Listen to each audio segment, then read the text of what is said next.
रात के 2 बजे थे जब राजू ने अपना ट्रक NH44 पर रोका।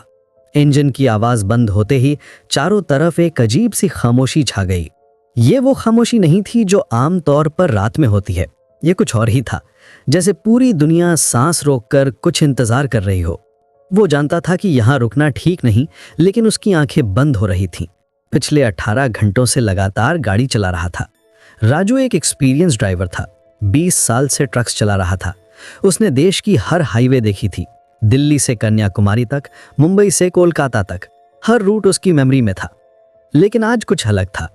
जब से वो बैंगलोर से निकला था, उसे लग रहा था जैसे कोई उसका पीछा कर रहा हो। रियर व्यू मिरर में कई बार उसे काली गाड़ी दिखी थी, लेकिन जब भी वो ध्यान से देखता वहां कुछ नहीं होता। पहली बार उसे ये फीलिंग आई थी जब वो इलेक्ट्रॉनिक्स सिटी के पास से निकला था। ट्रैफिक बहुत हैवी थी और अचानक उसे लगा जैसे कोई उसे ऑब्जर्व कर रहा हो। उसने मिरर्स चेक किए थे, लेकिन सब नॉर्मल लगा। फिर जब वो होसुर के पास पहुंचा तो उसे फिर वो सेंसेशन आई। इस बार उसने ट्रक रोका भी था और बाहर निकलकर देखा था। कुछ नहीं था, सिर्फ यूजुअल ट्रैफिक और दूसरे ट्रक्स। उसने अपना फोन निकाला, नेटवर्क नहीं था। यहाँ हमेशा नेटवर्क की प्रॉब्लम रहती थी। ये स्ट्रेच कर्नाटक और आंध्र प्रदेश के बॉर्डर पर था, जहाँ अक्सर ड्राइवर्स रुकने से बचते थे। कहते थे यहाँ अजीब चीजें होती हैं। राजू ने भी कई स्टोरीज सुनी थी। कुछ ड्राइवर्स कहते थे कि यहाँ रात में अजीब लाइट्स दिखती हैं। कुछ का कहना था कि यहाँ साउंड्स आती हैं जो एक्सप्लेन नहीं हो सकती। पुराने ड्राइवर से राजू ने सुना था कि इस एरिया में कई ईयर्स पहले बहुत एक्सीडेंट्स हुए थे। हैवी रेन्स के टाइम पर रोड्स स्लिपरी हो जाती थीं और विजिबिलिटी भी कम हो जाती थी। कई ट्रक्स यहाँ ओवरटर्न हो गए थे। कुछ ड्राइवर्स की स्पॉट पर ही डेथ हो गई थी। अथॉरिटीज ने बाद में रोड को इम्प्रूव किया था, बेटर लाइटिंग लगाई थी, लेकिन फिर भी ड्राइवर्स यहाँ अनकंफर्टेबल फील करते थे। राजू ने अपनी सीट को थोड़ा पीछे किया और आंखें बंद कर लीं। बस 10 मिनट का आराम, फिर चल देगा। उसे अपनी वाइफ सुनीता की याद आई। वो हमेशा कहती थी कि रात में ड्राइविंग करना बंद कर दे। राजू, अब हमारे पास पैसे हैं, डे टाइम में ही ट्रैवल कर, रात में क्यों रिस्क लेता है। लेकिन राजू जानता था कि नाइट ड्राइविंग में ज्यादा पैसे मिलते हैं, रोड्स भी क्लियर रहती हैं, ट्रैफिक कम होती है। लेकिन नींद आते ही उसे एक आवाज सुनाई दी। कोई ट्रक के बाहर चल रहा था, धीमे धीमे कदम, जैसे कोई ट्रक के चारों तरफ घूम रहा हो। पहले तो उसे लगा कि शायद कोई और ड्राइवर है जो अपना ट्रक चेक कर रहा है, लेकिन जब उसने आंखें खोली तो उसे याद आया कि यहाँ कोई और व्हीकल नहीं थी। उसकी आंखें खुल गईं। बाहर देखा तो कुछ नहीं था, सिर्फ डार्कनेस और दूर से आती हुई हवा की आवाज। जनवरी की ठंडी हवा ट्रीज की ब्रांचेस को हिला रही थी। उसने विंडो खोली और बाहर झांका। कौन है वहां? उसकी आवाज रात की खामोशी में गूंजी। कोई जवाब नहीं आया। लेकिन अचानक उसे अपने ट्रक के पीछे से एक अजीब सी आवाज आई, जैसे कोई मेटल को स्क्रैच कर रहा हो। यह साउंड कंटिन्यूस नहीं थी, बल्कि इंटरवल्स में आ रही थी, जैसे कोई डेलिबरेटली कुछ लिख रहा हो या ड्रॉ कर रहा हो। उसका दिल तेजी से धड़कने लगा। वो जानता था कि उसके ट्रक में कोई प्रॉब्लम नहीं थी, आज ही सर्विस करवाया था। राजू ने अपनी टॉर्च निकाली और ट्रक से बाहर निकला। जनवरी की ठंडी हवा उसके चेहरे पर लगी। उसकी ब्रेथ विजिबल हो रही थी कोल्ड एयर में। उसने ट्रक के चारों तरफ चेक किया, सब कुछ नॉर्मल था। टायर्स ठीक थे, कंटेनर भी सिक्योर था। लेकिन जब वो ट्रक के पीछे गया तो उसे कंटेनर के साइड में कुछ स्क्रैचेस दिखे, फ्रेश स्क्रैचेस, जैसे किसी ने नाखूनों से खरोंचा हो। ये इम्पॉसिबल था। कंटेनर स्टील का था और इतनी गहरी स्क्रैचेस नाखूनों से नहीं हो सकती थी। राजू ने अपनी टॉर्च की लाइट उन स्क्रैचेस पर डाली। वो एक पैटर्न में थे, जैसे कोई मैसेज लिखने की कोशिश कर रहा हो। उसने केयरफुली ऑब्जर्व किया। स्क्रैचेस में कुछ लेटर्स जैसा दिख रहा था, लेकिन वो क्लियर नहीं थे। राजू को याद आया कि उसके एक फ्रेंड सुरेश ने भी ऐसी कोई स्टोरी बताई थी। सुरेश भी ट्रक ड्राइवर था और उसके साथ भी ऐसा ही कुछ हुआ था। उसने कहा था कि रात में जब वो अकेला होता है तो उसे लगता है जैसे कोई उसकी ट्रक को फॉलो कर रहा है। कभी कभी उसे अजीब साउंड्स भी सुनाई देती हैं। उसने अपना फ़ोन फिर चेक किया, अभी भी नो नेटवर्क, जीपीएस भी काम नहीं कर रहा था।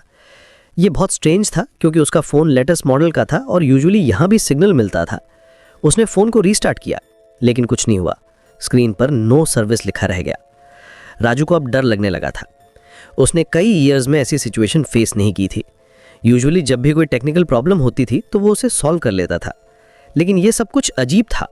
फ़ोन का काम न करना, वो स्क्रैचेस और वो साउंड्स जो उसे सुनाई दी थी। राजू वापस कैब में बैठ गया और इंजन स्टार्ट की। जितनी जल्दी हो सके यहाँ से निकलना था, लेकिन जैसे ही उसने गियर में डाला उसे लगा जैसे ट्रक भारी हो गया हो। इंजन स्ट्रगल कर रहा था, जैसे कोई एक्स्ट्रा वेट हो। उसने एक्सेलरेटर दबाया लेकिन ट्रक की स्पीड नहीं बढ़ रही। उसमें रेयर व्यू मिरर में देखा, कंटेनर के ऊपर कुछ था, एक शैडो जो हिल रहा था। राजू का खून सूख गया। उसने ट्रक रोका और बाहर निकला। कंटेनर के ऊपर कुछ नहीं था, सिर्फ डार्कनेस। लेकिन जब वो वापस कैब में बैठा तो मिरर में फिर वही शैडो दिखी। इस बार राजू ने हिम्मत करके कंटेनर पर क्लाइंब किया। उसकी टॉर्च की लाइट में उसे कुछ दिखाई नहीं दे रहा था। कंटेनर का टॉप स्मूथ था, कोई स्क्रैचेस नहीं थी, कोई मार्क्स नहीं थे। लेकिन जब वो नीचे उतरा और मिरर में देखा तो शैडो अभी भी वहां थी। राजू को समझ आ गया कि ये कोई नॉर्मल सिचुएशन नहीं है। उसने कई पैरानॉर्मल स्टोरीज सुनी थी लेकिन कभी बिलीव नहीं किया था। लेकिन अब उसे लग रहा था कि शायद वो स्टोरी सच थी। लेकिन जब वो वापस कैब में बैठा तो उसे पैसेंजर सीट पर कुछ दिखा, एक पीस ऑफ पेपर जो पहले वहां नहीं था। उसने उसे उठाया। उस पर कुछ लिखा था, लेकिन हैंडराइटिंग बहुत अजीब थी, जैसे किसी ने कांपते हाथों से लिखा हो। इंक भी अजीब थी, डार्क रेड कलर में था। मुझे छोड़ दो। राजू के हाथ कांपने लगे। ये पेपर कहां से आया? उसने चारों तरफ देखा। डोर्स लॉक्ड थे, विंडोज भी बंद थी। फिर ये पेपर अंदर कैसे आया? उसने पेपर को केयरफुली एग्जामाइन किया। पेपर भी अनयूजुअल था, ओल्ड टाइप का, जैसे कई ईयर्स पुराना हो। राजू को याद आया कि उसके ग्रैंडफादर भी ट्रक ड्राइवर थे। वो अक्सर कहते थे कि हाईवेज पर अकेले ट्रैवल करना डेंजरस है। राजू, रात में कभी अकेले ना रुकना, हमेशा दूसरे ड्राइवर्स के साथ रहना। यहाँ कई चीजें हैं जो हम नहीं समझते। उसने पेपर को फेंक दिया और इंजन स्टार्ट की। इस बार ट्रक नॉर्मल चला। उसने एक्सेलरेटर दबाया और तेजी से वहां से निकलने की कोशिश की। लेकिन कुछ किलोमीटर्स बाद उसे फिर वो काली गाड़ी दिखी।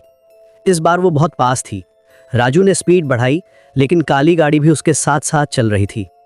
राजू ने हॉर्न बजाया, काली गाड़ी रुक गई। उसमें से कोई नहीं निकला। राजू ने अपना ट्रक भी रोका और बाहर निकला। कौन हो तुम? क्यों फॉलो कर रहे हो और मुझे? उसकी आवाज में अब गुस्सा भी था और डर भी। काली गाड़ी के विंडोज टिंटेड थे, अंदर कुछ दिखाई नहीं दे रहा था। राजू धीरे धीरे उसके पास गया। कार ओल्ड मॉडल की थी, प्रोबेबली 90 के डेकेड की। पेंट भी फेडेड था। लाइसेंस प्लेट पर नंबर्स क्लियर नहीं दिख रहे थे। जैसे ही वो ड्राइवर के विंडो के पास पहुंचा, विंडो अपने आप नीचे हो गई। अंदर कोई नहीं था। ड्राइवर सीट एम्प्टी थी, लेकिन स्टीयरिंग व्हील हिल रहा था जैसे कोई इनविजिबल पर्सन गाड़ी चला रहा हो। सीट पर कुछ स्टेन्स भी थे, डार्क कलर के स्टेन्स जो ब्लड जैसे लग रहे थे।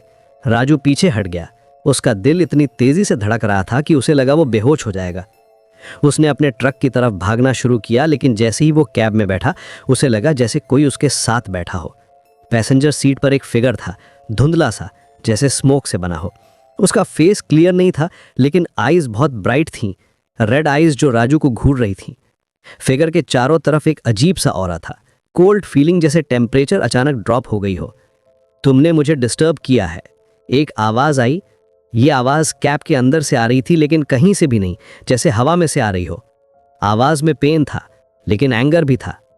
राजू की आवाज नहीं निकल रही थी। वो कुछ कहना चाहता था, लेकिन उसका गला सूख गया था। उसके हाथ स्टीयरिंग व्हील पर टाइट ग्रिप में थे। मैं इस रोड पर बहुत साल से हूं। ड्राइवर्स आते जाते रहते हैं, कुछ रुकते हैं, कुछ नहीं, लेकिन तुम डिफरेंट हो। तुम मुझे देख सकते हो। फिगर की आईज अब और ब्राइट हो गई थी। राजू ने हिम्मत जुटाई। तुम कौन हो? क्या चाहते हो? उसकी आवाज कांप रही थी। फिगर हंसा, एक क्रीपी लाफ जो राजू की रीढ़ में ठंडक भर गई। मैं भी एक ड्राइवर था, 20 साल पहले। इसी रोड पर एक्सीडेंट हुआ था। हैवी रेन था उस दिन। विजिबिलिटी बिल्कुल जीरो थी। ट्रक ओवरटर्न्ड हो गया था। मैं मर गया, लेकिन मेरी आत्मा यहीं फंस गई।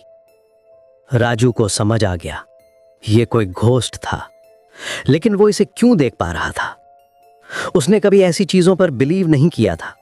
उसकी फैमिली रिलीजियस थी, टेंपल जाती थी, लेकिन राजू हमेशा प्रैक्टिकल रहा था। तुम स्पेशल हो, फिगर ने कहा, जैसे उसके थॉट्स पढ़ रहा हो। कुछ लोग हमें देख सकते हैं, तुम उनमें से एक हो, इसीलिए मैं तुम्हारे पास आया हूं। बहुत ईयर्स से मैं किसी का वेट कर रहा था जो मुझे देख सके। क्या चाहते हो तुम? राजू ने फिर पूछा। अब उसका डर कम हो गया था, क्यूरियोसिटी ज्यादा थी। मुझे पीस चाहिए। मैं यहाँ फंसा हुआ हूँ।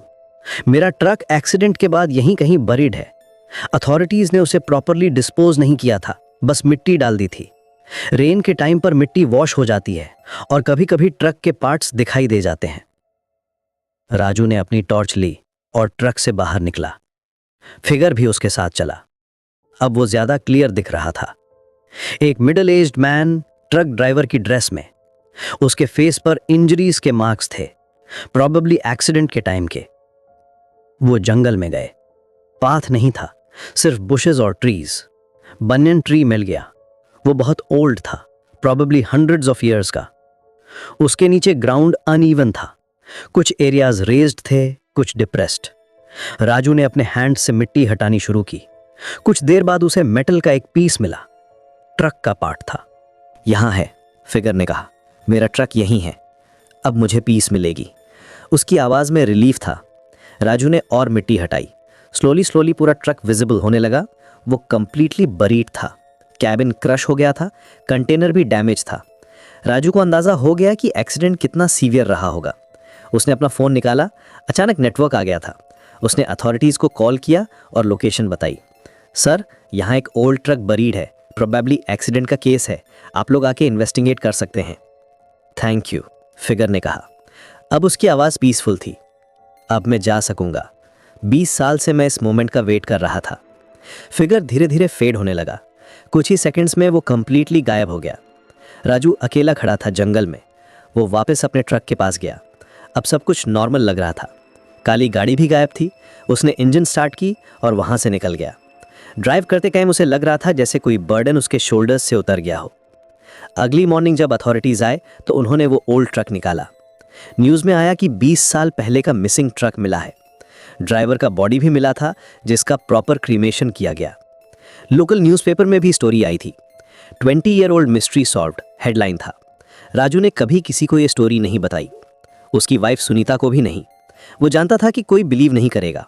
लेकिन अब जब वो उस रोड से गुजरता है तो वो फील करता है कि वो घोस्ट को पीस मिल गई है। कभी कभी उसे लगता है जैसे कोई उसे थैंक यू कह रहा हो। आज भी जब राजू रात में ड्राइविंग करता है तो वो केयरफुल रहता है। उसे पता है कि रोड्स पे सिर्फ लिविंग पीपल ही नहीं चलते। कभी कभी वो भी होते हैं जो अपना अनफिनिश्ड बिजनेस कंप्लीट करने के लिए वापस आते हैं। उसने अपनी ड्राइविंग स्टाइल भी चेंज कर दी है। अब वो ज़्यादा कॉशियस है, स्पेशली रात में। ये स्टोरी राजू के साथ हुई थी, लेकिन इंडिया की हाईवेज पर ऐसी कई स्टोरीज हैं। ट्रक ड्राइवर्स के बीच ये बातें कॉमन हैं। वो जानते हैं कि रात में कुछ प्लेसेस पर रुकना सेफ नहीं होता। कुछ स्ट्रेचेस हैं जहां ड्राइवर्स प्रेफर करते हैं कि ग्रुप में ट्रैवल करें। NH-44 पर भी कई ऐसी प्लेसेस हैं, स्पेशली कर्नाटका और आंध्र प्रदेश के बॉर्डर एरिया में। यहाँ कई एक्सीडेंट्स हुए हैं over the years. Weather conditions भी चैलेंजिंग हैं। मॉनसून के टाइम पर रोड्स स्लिपरी हो जाती हैं। फॉग भी हैवी होती है विंटर में।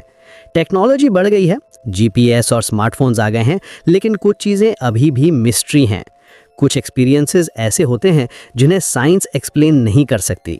राजू का एक्सपीरियंस उनमें से एक था। उसने सिर्फ सुपरनैचुरल एनकाउंटर नहीं किया था, बल्कि एक ह्यूमैनिटेरियन एक्ट भी किया था। राजू अब भी ट्रक चलाता है। उसका बिजनेस अच्छा चल रहा है। उसने अपना फ्लीट भी एक्सपैंड किया है। अब उसके पास 3 ट्रक्स हैं। लेकिन वो हमेशा रिमेंबर करता है उस रात को। वो जानता है कि उसने सिर्फ एक घोस्ट की हेल्प नहीं की थी, बल्कि एक सोल को पीस दी थी। उस एक्सपीरियंस के बाद राजू का पर्सपेक्टिव चेंज हो गया था। पहले वो सिर्फ बिजनेस के बारे में सोचता था, टाइम, मनी, डिलीवरी शेड्यूल्स, लेकिन अब वो समझता है कि लाइफ में और भी चीज़ें हैं। Compassion, helping others, spiritual aspects. आज के टाइम में जब सब कुछ डिजिटल हो गया है, तब भी कुछ चीज़ें ट्रेडिशनल रह जाती हैं। इंडियन हाईवेज पर अभी भी वो ओल्ड स्टोरीज सुनाई देती हैं। ट्रक ड्राइवर्स के बीच ये टेल्स पास होती रहती हैं। न्यू ड्राइवर्स को एक्सपीरियंस्ड वन से ये स्टोरीज मिलती हैं। राजू का एक्सपीरियंस यूनिक था, लेकिन वो अकेला नहीं है। कई ड्राइवर्स ने ऐसी चीज़ें देखी हैं। कुछ को बिलीव करते हैं, कुछ नहीं। लेकिन जो एक्सपीरियंस करते हैं वो जानते हैं कि ये सब रियल है। वो अपने फेलो ड्राइवर्स को वार्न भी करते हैं कि उस स्ट्रेच पर रात में अकेले ना रुकना। इंडिया की रोड्स पर ट्रैवल करना सिर्फ फिजिकल जर्नी नहीं है, कभी कभी ये स्पिरिचुअल जर्नी भी बन जाती है। राजू ने ये सीखा था उस रात। उसे पता चल गया था कि लाइफ और डेथ के बीच की लाइन कभी कभी ब्लर हो जाती है। कुछ सोल्स अपना जर्नी कंप्लीट करने के लिए इस वर्ल्ड में रह जाती हैं। आज भी जब वो उस स्ट्रेच से गुजरता है तो वो स्लो डाउन करता है, उस बैनियन ट्री को देखता है जहां अब एक स्मॉल मेमोरियल बना है। अथॉरिटीज़ ने उस ट्रक ड्राइवर की मेमोरी में एक प्लाक लगाया था, in memory of drivers who lost their lives on this highway लिखा था उस पर। राजू को लगता है कि उसने राइट थिंग किया था। उस घोस्ट की हेल्प करके उसने ना सिर्फ अपनी जान बचाई थी बल्कि एक सोल को सैल्वेशन भी दिया था। ये एक्सपीरियंस उसकी लाइफ चेंज कर गया था। अब वो ज़्यादा एम्पैथेटिक है। अगर कोई ड्राइवर रोड पर ट्रबल में है तो वो हमेशा हेल्प करता है। अब वो ज़्यादा स्पिरिचुअल हो गया है, टेंपल जाता है, प्रेयर्स करता है। उसे पता है कि इस वर्ल्ड में बहुत कुछ है जो हम नहीं समझते। कभी कभी हमें उन चीज़ों का सामना करना पड़ता है जो नॉर्मल नहीं है, लेकिन अगर हमारे इंटेंशंस अच्छे हैं तो हम उनसे डील कर सकते हैं। राजू की स्टोरी एक रिमाइंडर है कि इंडिया की हाईवेज पर सिर्फ ट्रैफिक नहीं चलती, यहाँ स्टोरीज भी चलती हैं, मेमोरीज भी चलती हैं और कभी कभी स्पिरिट्स भी चलती हैं। जो लोग इन रोड्स पर काम करते हैं वो जानते हैं कि यहाँ हर कॉर्नर पर कोई ना कोई टेल छुपी होती है। मॉडर्न इंडिया में जहाँ टेक्नोलॉजी हर फील्ड में एडवांस हो रही है, वहाँ भी ये ट्रेडिशनल बिलीफ्स और एक्सपीरियंसेस अभी भी रेलेवेंट हैं। ट्रक ड्राइवर्स की कम्युनिटी में ये स्टोरीज एक इम्पॉर्टेंट पार्ट है। वो एक दूसरे को वार्न करते हैं, प्रोटेक्ट करते हैं। राजू अब सीनियर ड्राइवर बन गया है। यंग ड्राइवर्स उससे एडवाइस लेते हैं। वो हमेशा कहता है, रोड्स पर रिस्पेक्ट रखो, सिर्फ ट्रैफिक रूल्स का नहीं बल्कि उन सभी का जो यहाँ ट्रैवल करते हैं, लिविंग हो या डेड। ये एडवाइस अनयूजुअल लगती है, लेकिन एक्सपीरियंस्ड ड्राइवर्स समझते हैं कि इसमें ट्रूथ है।